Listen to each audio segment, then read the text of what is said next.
morning, everyone. My name is Chieregato, and I am a PhD student in Education Sciences at the University of Bologna in Italy. First of all, I would like to thank IGEL and the Conference Scientific Committee for giving me the opportunity to share some of my research results with such an important scientific community. As stated in the title of my presentation, the study connects three important elements: democracy, empathy, and literature. In recent years, political guidelines at international level have shown an increasing attention to the global and democratic citizenship, and it's been stressed that democracy requires empathy. At the same time, scientific evidences in the fields of philosophy, psychology, communication sciences, neurosciences, and literature show that empathy can be fostered by narrative literary reading. My study starts from a critical analysis of these evidences and from an education sciences perspective aims to understand if and how literary reading can become an empathy laboratory and hence support democracy. So the research question is, can educational actions focusing on reading literary narrative texts help in experiencing the other? If so, how does this happen? Which are the factors facilitating or hindering such an experience? For sure, when we talk about factors, we all refer to both individual and context features. But education sciences primarily focus on context condition. I'm not saying that the study is regardless individual factors, but rather that since education should be for everyone, for every type of subject, the key question for education is, provided it is possible, so the answer to the if part to the question, can reading support empathy, is yes, it can. So provided it is possible, what should an education professional be aware of, take into account, and consider when designing educational activities in order to enhance this relationship? The focus of this study is on schools, and I will shortly explain the reason behind this choice. But before presenting the preliminary results of the research, let me pause on two preliminary questions which define the framework within which the research is inscribed and which above all guide it, defining the interpretative categories through which data have been analyzed and discussed. First of all, what do we mean by saying that empathy is a democratic competence? Why did I choose the expression experiencing the other in the research question wording?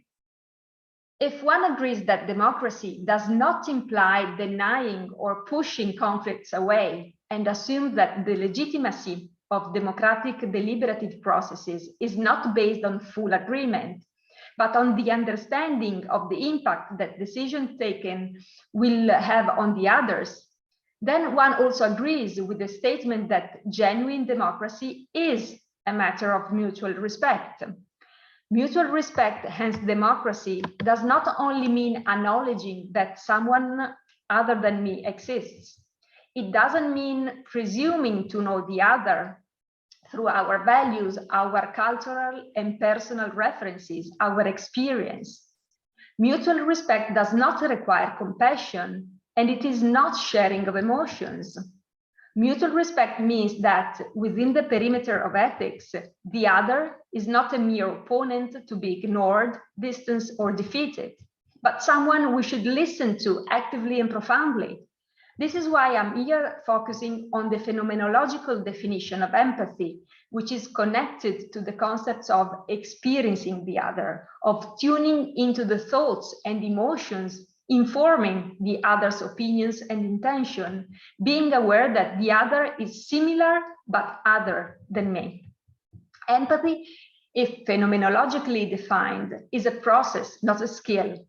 Boella, an Italian philosopher, talks about empathies to emphasize that it's a process expressing itself in different forms from subject to subject, and which even for the same individual varies according to the context and personal conditions. Within this theoretical framework, it cannot be considered a state someone can take a picture of in a very precise moment. Assuming it as a constantly changing process had a deep impact on the methodological choices. Choosing a qualitative approach is here connected to the goal of observing and qualifying its becoming. The second question is why literary narrative to train empathy? Because literature can be a form of cognitive and emotional apprenticeship.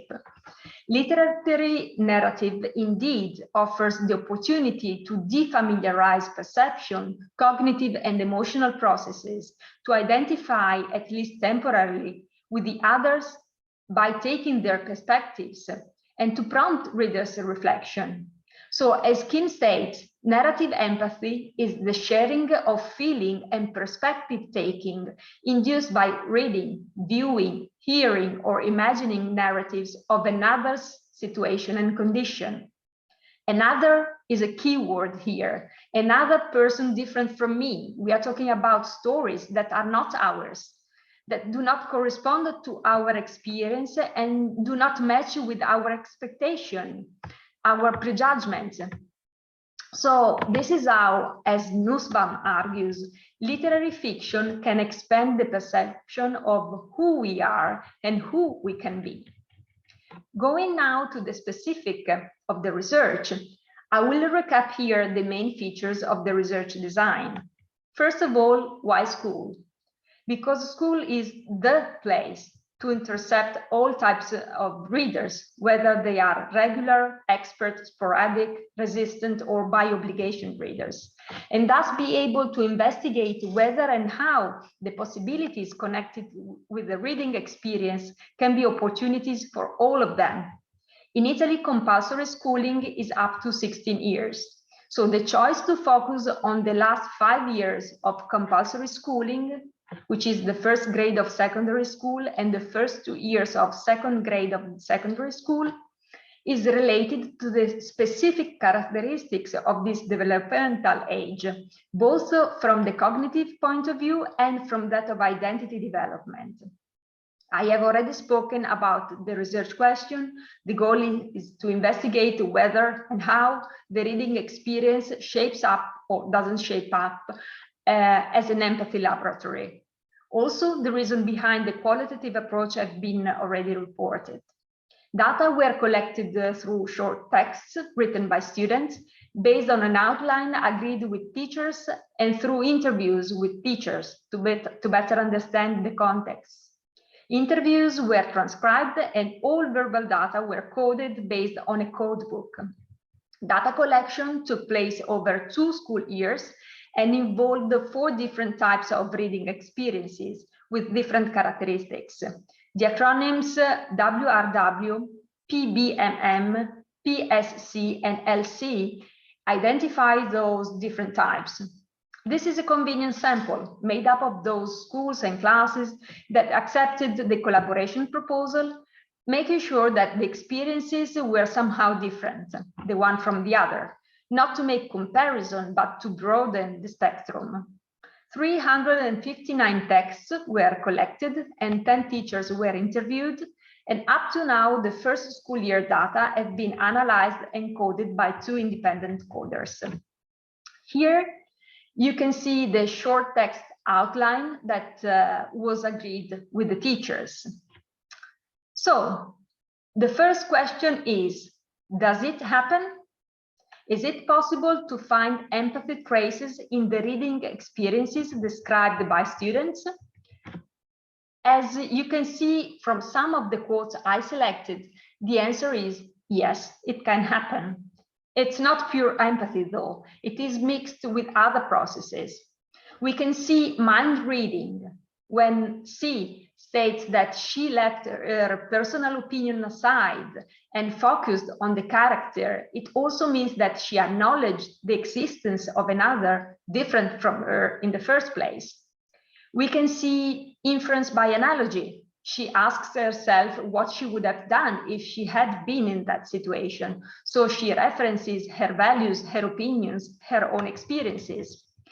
But we also see that tuning into the character's thoughts and emotions. Why did she do that? Which are the reasons? And that absence of complete and unconscious merger with the character. that makes personal reflection possible. I did not agree with everything she was doing. S also talks about a similar experience. There is a temporary loss of boundaries between him and the character. I forgot who I was. There's identification as if I became the character, but then it also steps out of the character and reflects on her action and attitudes. I did not justify all action. So C and S witness here part of the process I have previously described as empathy in a democratic perspective. There is disagreement, but there is also the intention and the desire to go beyond simply taking note that there is someone who thinks and feels differently from us. There is the desire to understand through the eyes of the protagonist what and why is happening. This does not necessarily shift the reader's opinion and does not necessarily recall compassion, but C and S put themselves beside the characters, followed and listened to them. And this can help perhaps to humanize the other who thinks and acts differently from us, can help to respect his point of view and to deal less violently with dissent, which is a vital element of democracy. But there's also L, stating that she was not able to step into the character. So this tells us that, yes, it is possible, but it's not automatic. It's not a given. So from an educational perspective, investigating what could foster this process is crucial. And so, yes, it happened.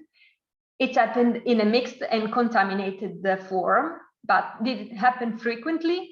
The preliminary results that you see here of the analysis of the text collected during the first school year show that 1 student out of 6 explicitly mentioned acknowledging the other's emotion and thought, while more than 1 out of 4 spoke of identification, even if of those 12 explicitly referred to identification thanks to personal resemblance, as this example shows, which is more projecting oneself onto the other rather than listening to and understanding the other. 1 out of 20 reported some reflection about the character's thoughts, emotion, and actions. The number within the bar shows the code count, and the percentage on the side is calculated as ratio of the total cases, 190. I'm talking here about explicit mention of a specific cognitive and emotional process, which doesn't mean that those who didn't mention them did not experience them. And how did it happen? Students reported what supported them and what hindered them in the character's understanding. You see here the main codes that we use to analyze their texts. As you see from the graphics, we counted 92 occurrences of supporting elements, the ones on the left, and 9 occurrences of unfavorable ones, those on the right. So the first 2 codes are more related to the reader's characteristics, while the other are more about the reading context. You see here some examples of what has been assigned to every code, how much the story resonated with the reader's interests, how much was significant to them, how the lack of similar experience has sometimes supported the tuning into the other's thoughts and emotion, but also how it has negatively interfered with that. In some cases, the comments about non-stereotypical and unpredictable characters looked pretty interesting to us, but text features, even if for really few cases, have also been reported as an obstacle. Time also seems to be a relevant factor. Tuning into the other's thoughts and emotions might not come easily and immediately. It might sometimes require time. The recurrence of terms such as at the beginning, then, when I started, before, after, not immediately, but going on with the story suggests so. The reading aloud has been mentioned, and most of the times it facilitated a live reading experience and entering the reading zone. The so-called external dialogues, the ones with the teacher and classmates, have always been described as helpful and supporting reflection. Like the internal dialogues, personal reflection, often in connection with writing. Since we knew that the two reading experiences generating these texts were different as far as the objectives set by teachers, the text choice criteria, the way of reading, the type of assignment, the type of experience assessment were concerned, we wanted to see if the level of awareness of the supporting elements and obstacles was in some way different between the two projects. So you see here the split of the supporting elements occurrences between the writing and reading workshop and the PBMM project. Again, we don't want and we cannot compare the two experiences because the type of reading experience is not the only factor differentiating the two groups. This is not an experimental study, and the type of reading experience is not the independent variable, and no correlation analysis were run. It is true that the two groups are comparable in age and gender composition, but they are not statistical samples, and geographical, socioeconomic, and cultural differences must also be considered. But as a starting point, it was interesting to us to notice that the number of occurrences for WRW is higher.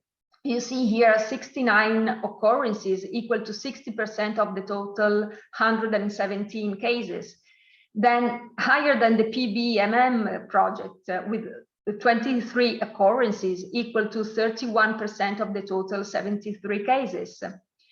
Again, we are talking about the explicit awareness of what supported the listening and understanding of the characters. But we can say that this type of awareness was higher for the WRW project. So we wanted to investigate the reading profile a bit further. Here, you can see some further codes we used to analyze those parts of the texts describing what happened during or as a result of the reading. 1 out of 3 students involved in the PBMM project explicitly mentioned his effort in understanding and finding out the key message presumably residing in the text.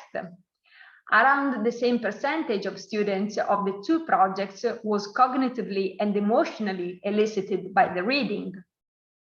Almost 1 out of 2 of the WRW project and 1 out of 4 of the PBMM project have in some way brought themselves into the story, getting involved and questioning their possible reactions.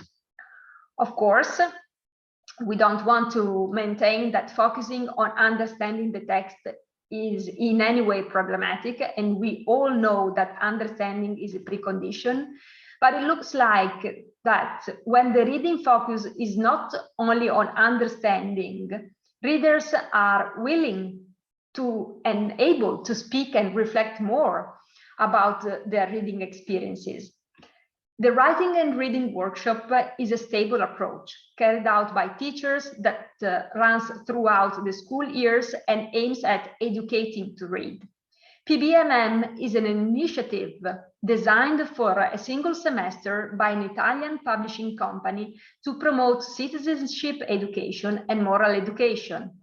One is certainly no better than the other. Indeed, they could be complementary. And both are based on the idea of an active reader. But teachers' choice and mediation can make a difference. If we go back to the yes, empathy process can be activated by reading, but it's not automatic, it's not a given. It seems that there are factors potentially able to help this process, and that the teachers' choices when designing reading classes and their intervention and mediation during the reading experiences are important. There are some interesting elements deduced by the documentation analysis and by the interviews with teachers. Teachers' practice and choices obviously do not emerge explicitly from the texts written by the students, but are fundamental in defining the framework and are reflected in the experiences themselves. You see here some examples of reading instruction and suggestions being typical of the writing and reading workshop and those of the PBMM. The former being more focused on the reader's individual response to the story and understanding of the character, so more experiential, and the latter on the text understanding and interpretation. So this can make a difference. Also, it is crucial to strive to ensure that the reading experiences are real opportunities for all types of readers, not only for the expert ones. That's why I would like to finish my presentation with a quote by one of the teachers I interviewed. She recalls the teacher's accountability and responsibility. The teacher has to preserve the beauty and the magic of the text, that which by itself can make the immersive reading experience possible. But she also has the responsibility to support students to have an active, personal, critical, reflective approach to the text, to become a democratic community. And the teacher's mediation and support and the specific and trained competence in doing that is even more important for those readers who are not expert ones. So more to come with the analysis of the second year dataset. In the meanwhile, thank you so much for your attention. Of course, I'm willing to share with you my research references and my contacts, and looking forward to hearing your comments, feedback, and questions. Thank you so much once again.